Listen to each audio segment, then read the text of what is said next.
જય સ્વામિનારાયણ। તારીખ 20/4/2026 વૈશાખ સુદ ચોથ સોમવાર।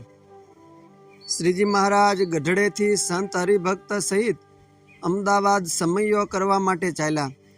તે બોટાદ રાત રહ્યા અને પછી બીજી રાત લીમડી ગામે રહ્યા।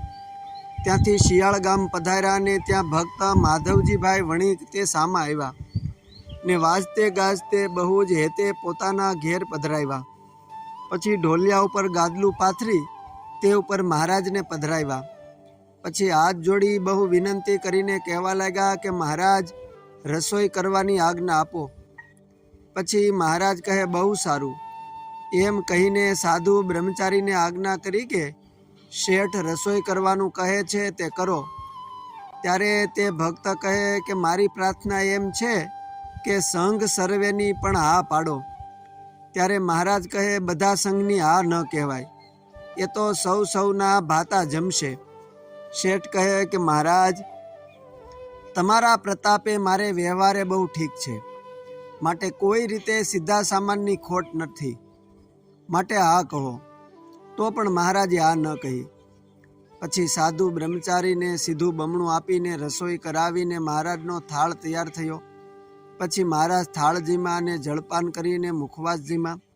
પછી સાધુ બ્રહ્મચારી સર્વે જીમા ને બેય ચોકે રસોઈનો સામાન વિધો। એટલે સાધુ બ્રહ્મચારીએ કહ્યું કે મહારાજ રસોઈ રાંધેલી બેય ચોકે ઘણી વધી છે। ત્યારે મહારાજ કહે હરિભક્તોએ એમનું ધારું કર્યું, માટે હવે તો સર્વે સંઘને જમાડો। પછી સર્વે સંઘના હરિભક્તો જમ્યા। જમીને સભા થઈ ત્યારે મહારાજે વાર્તા કરી કે પૂર્વે કાશીમાં તુલાધાર શેઠ જે હતા તે આ જન્મે આ માધવજી છે ને પૂર્વે જાંજલી ઋષિના તપનું ફળ નાશ થયું હતું તે આ શેઠને વચને પાછું પ્રાપ્ત થયું હતું, માટે આપણે તેમને દર્શન દેવા આવ્યા છીએ। એમ વાત કહીને શ્રીજી મહારાજ જાંજલી ઋષિનું આખ્યાન સભામાં કહેવા લાગ્યા કે આથમણી દિશે જાંજલી ઋષિ તપ કરતા હતા ને સમાધિમાં બહુ રહેતા। પછી કાનમાં સુઘરીએ માળો બાંધ્યો ને માહી ઈંડા મેલા। પછી જાગીને જોયું ત્યાં તો પોટા એટલે કે બચ્ચા ભાળ્યા। તેથી દયા આવી, ત્યારે પાછા ધ્યાનમાં જતા રહ્યા। પછી કેટલાક દિવસે જાગ્યા ને જોયું તો જનાવર ઉડી ગયા। ત્યારે પોતે ઠેકડો મારવા માંડ્યા। ત્યારે આકાશવાણી થઈ કે તમારે તપની ખખા આવી, એટલે કે અભિમાન આવ્યું, તેથી તમારું તપ નાશ થઈ ગયું। પછી બળતરા થઈ। ત્યારે વળી પાછી આકાશવાણીએ કહ્યું કે તમે કાશીએ જાઓ ને ત્યાં શેઠ તુલાધાર છે તેના સત્સંગથી સારું થશે। પછી તો જાંજલી ઋષિને ઘણો પશ્ચાતાપ થયો। તે ત્યાંથી કાશીએ જવા ચાલ્યા। તે એક ઝાડી આવી, તે પોતે થાક્યા। ત્યારે ત્યાં એક છાપરી દીઠી, તે ઉપર જઈને બેઠા। ત્યારે આકાશથી ભોજનની થાળી આવી ને પાણીનું ભરેલું મોરિયું આવ્યું। પછી એક પુરુષ ભાળ્યો। તેણે કહ્યું કે ઋષિ તમે જમો તેવું અન્ન છે, તે દેવતા આપી ગયા છે। પછી ઋષિ જમ્યા અને જે વધ્યું તે પુરુષને આપ્યું, તે તેણે ખાધું। પછી તેણે પોતાની વાત કહી દેખાડી કે હું પૂર્વે જન્મે બહુ કુકર્મી હતો, પણ એક બ્રાહ્મણ એકાદશીની કથા વાંચતો હતો, તેમાં એમ મહિમા આવ્યો કે એકાદશી રહે તો સર્વે પાપ બળી જાય ને દેવલોકને પામે। ત્યારે હું એકાદશી રહ્યો।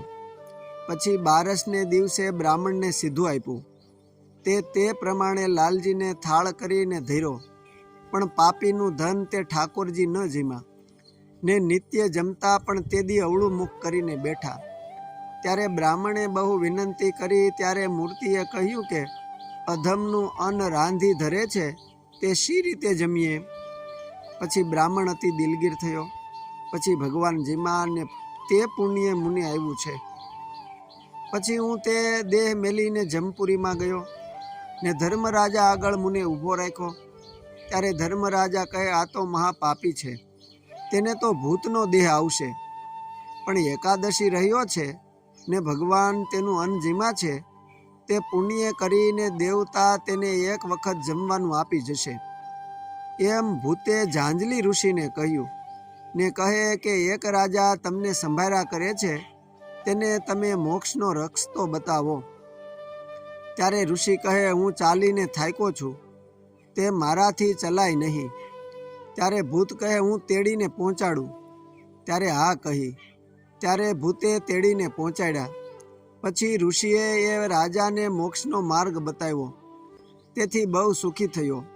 પછી ઋષિએ રજા માંગીને પાદરમાં આવ્યા. ત્યાં ભૂત આવ્યો અને ઋષિને કાશીમાં પહોંચાડ્યા. ઝાંઝલી ઋષિ તુલાધારને ઘેર ગયા. ત્યારે શેઠ રાજી થયા ને બથમાં ઘાલીને મળ્યા અને આસને બેસાડ્યા. પછી જળ આપ્યું ને ઋષિએ હાથ પગ ધોયા. પછી શેઠે રસોઈનો સામાન સર્વે આપ્યો ને કહે, સારી રસોઈ કરીને જમો ને મારે તો આજ ભાજી જમવાની છે. ત્યારે ઋષિ કહે, એમ કેમ બોલો છો? ત્યારે તુલાધાર શેઠ કહે, મારે નિયમ છે જે 20મો ભાગ ભગવાનને અર્થે કાઢું છું, તે આજ મારે ભાગ ભાજી લઉં તેટલો ભાગ આવ્યો છે. પછી ઋષિના મનમાં એમ થયું છે, આ તો ગૃહસ્થ છે, છતાંય આની આગળ મારું તપ શા લેખામાં? તેણે કરીને નિર્માનીપણું આવ્યું. પછી રસોઈ કરીને બેય જમ્યા ને પછી ભગવાનના મહિમાની બહુ વાતો કરી. તેથી ઋષિને એમ થયું છે, શેઠને ભગવાનમાં હેત ઘણું છે. પછી રાત ઘણી ગઈ જાણીને સૂતા અને સવારે નાવા ગયા.